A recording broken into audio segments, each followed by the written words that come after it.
Bluetooth mode.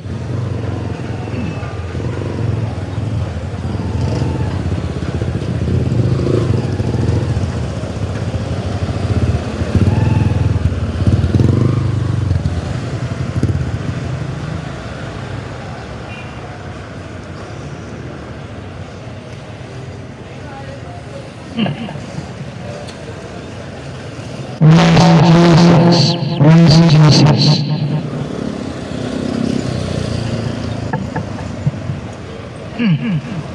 Magandang umaga po muli.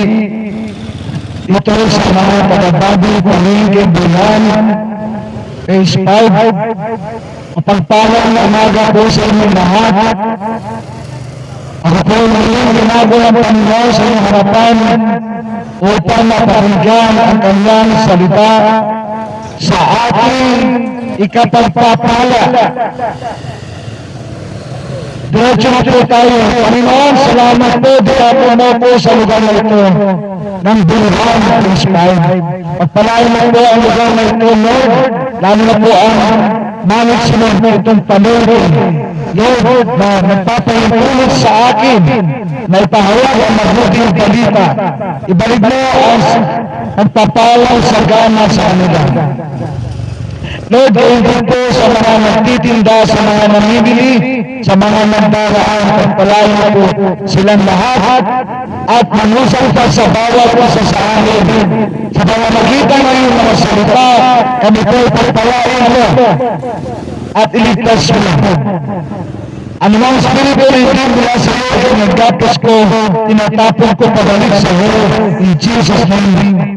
Ikaw lamang, Holy Spirit, ang malayang kumilos sa aming kalagitnaan at manusap ka sa amin at inutusan ko mga angels, mighty angels of God. Palibutan ako sa lugar na ito at binabiyaan ko sino mang manggugulo sa gawain ko ng Panginoon. In Jesus' name. Amen. Amen.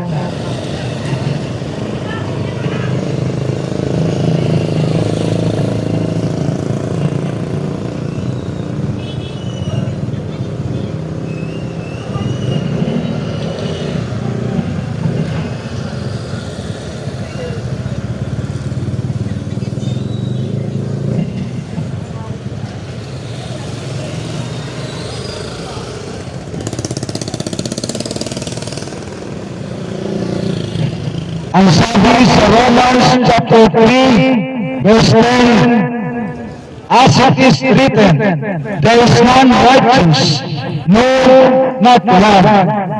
There is none that understandeth, there is none that seeketh after God. Dito binabanggit ng salita ng Diyos ang tao daw kaya napapahamak sapagkat hindi nila hinahanap ang Diyos sa buhay nila. Ang Diyos na lumikha sa atin, nakawais niya. Pagkatapos tayo likhain ng Panginoon, ang iginagawa natin sa Kanya ay hindi paglilingkod sa Kanya, hindi paghanap sa Kanya. Kaya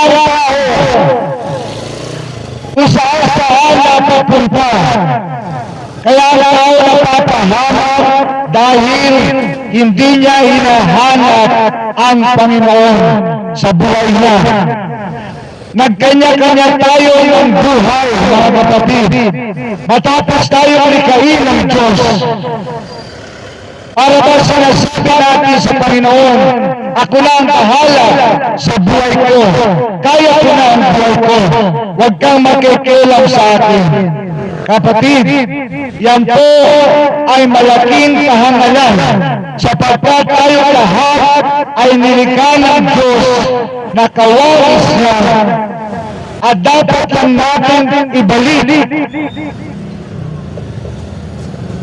ang pasasalamat sa ating Panginoon sa pamamagitan ng paglilingkod sa Kanya, sa pamamagitan ng pagsunod sa Kanyang mga salita,